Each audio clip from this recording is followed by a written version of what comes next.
Par un matin ensoleillé, au cœur d'un marché animé, une petite fille du nom d'Émilie croisa un regard qui bouleversa sa vie. Parmi les étals colorés, les fruits frais et les légumes vibrants, les voix marchandes s'élevaient dans une cacophonie de négociations. Mais un détail fit sortir la fillette de sa rêverie.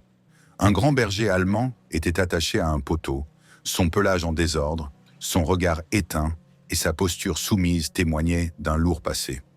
Il semblait être invisible aux yeux des autres, comme si le monde l'avait déjà oublié.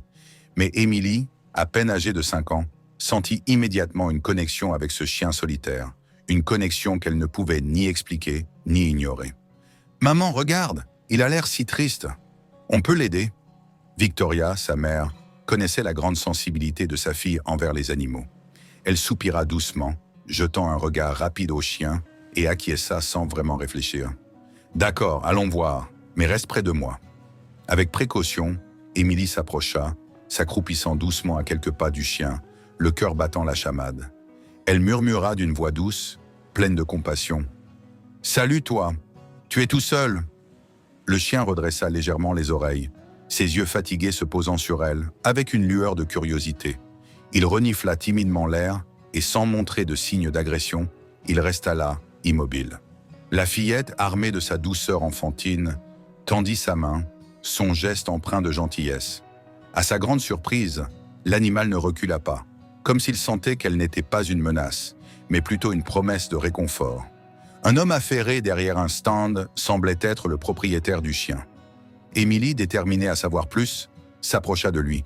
Son visage était marqué par une lassitude évidente. « Monsieur, c'est votre chien ?» L'homme haussait les épaules d'un air las et indifférent. « Lui, il ne sert à rien. Personne ne veut d'un chien pareil. » Ces mots frappèrent Émilie comme une lame, leur cruauté bouleversant son cœur pur. Elle sentit une colère sourde monter en elle, mais se força à garder son calme. « Je peux le caresser ? Fais ce que tu veux. Il est là, mais il ne m'intéresse plus. » Émilie, blessée par l'indifférence de l'homme, retourna près du chien. Elle passa doucement sa main sur son pelage rugueux, caressant sa tête, son dos, le long de ses flancs. À cet instant précis, une promesse invisible se tissa entre eux, comme si leurs âmes s'étaient reconnues dans cette rencontre impromptue. Chaque semaine, Émilie retrouvait Thor au marché. Elle l'avait surnommé ainsi, un nom fort, un nom digne de la noblesse du chien. Peu à peu, un lien indéfectible se forma entre eux, un lien que seul le temps pouvait renforcer. Dès qu'il apercevait la fillette, sa queue d'abord hésitante battait l'air avec un soupçon de joie retrouvée. Les parents d'Émilie, touchés par cette fidélité et par la sollicitude de leur fille, commencèrent à envisager de le recueillir. Après plusieurs discussions et beaucoup de réflexions, ils proposèrent au vendeur de l'acheter. Ce dernier, trop heureux de se débarrasser d'un chien qu'il jugeait sans valeur, accepta sans hésitation. Le cœur palpitant d'excitation et de tendresse, Émilie détacha doucement Thor et le guida vers la voiture.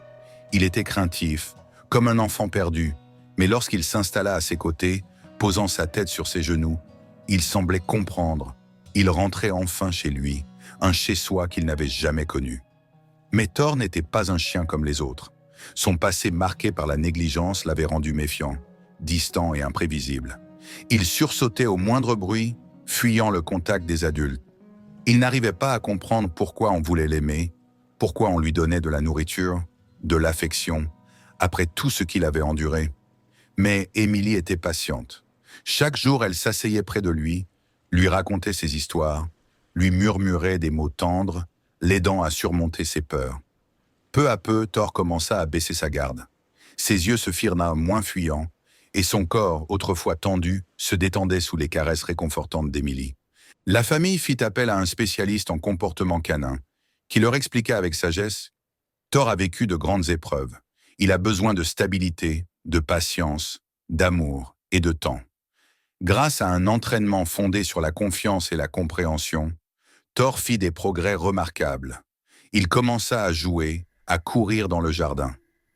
Un jour, il s'approcha d'Émilie, une balle entre les crocs, son regard brillant d'une lueur nouvelle. Pour la première fois depuis longtemps, il voulait jouer. Les jours passèrent, et Thor devint un membre à part entière de la famille. Il dormait aux pieds d'Émilie, la suivait partout, et chaque jour sa présence semblait apporter plus de sérénité et de bonheur à la maison. Un matin, alors que Victoria préparait le petit déjeuner, elle surprit Emily en train de chuchoter à Thor. « Tu sais, tu es mon meilleur ami. Je te protégerai toujours. » Comme s'il comprenait parfaitement, Thor posa sa patte sur la main d'Emily et la lécha tendrement. C'était son propre geste de gratitude, de reconnaissance, d'amour. Un après-midi, alors qu'Emily jouait dans le jardin avec Thor, un bruit soudain brisa le calme. Un chat, effrayé, détala en direction de la rue. Thor, emporté par son instinct, se lança à sa poursuite. « Thor, reviens !» s'écria Emily en courant après lui. Mais elle ne vit pas la voiture qui arrivait à vive allure. Victoria et John, figés d'effroi, hurlèrent son nom. En une fraction de seconde, Thor comprit le danger. Il fit volte-face et d'un bond puissant, bouscula Emily sur le côté juste à temps. La voiture s'arrêta dans un crissement de pneus. Thor était intervenu, comme un héros silencieux, sauvant la vie de celle qui lui avait donné la sienne. Victoria et John accoururent, le cœur affolé, mais leur inquiétude se dissipa quand ils virent qu'Emily n'avait rien. Thor, quant à lui, se coucha près d'elle, la léchant doucement, comme pour lui dire « Je suis là pour te protéger ». Ce jour-là, Thor ne fut plus un simple chien recueilli. Il devint un véritable gardien, un membre de la famille, celui qui veillait sur Emily et tous ceux qui l'aimaient. Il avait trouvé sa place, sa raison d'être. Quelques mois plus tard, lors d'une promenade, ils croisèrent un visage familier, l'ancien propriétaire de Thor. « Alors, c'est là que tu as atterri ?» ricana-t-il, un sourire moqueur aux lèvres.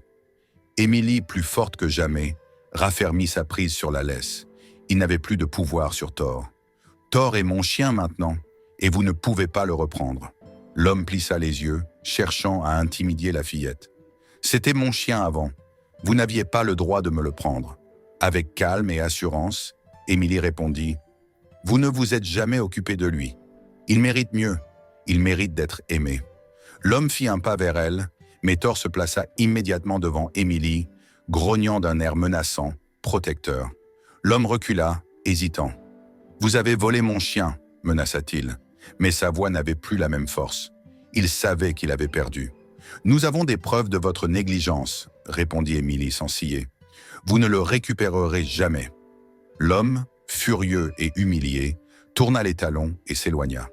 Thor resta là, majestueux, à protéger sa famille, son foyer, son amour. Emily s'agenouilla auprès de Thor et l'enlaça, murmurant avec une tendresse infinie.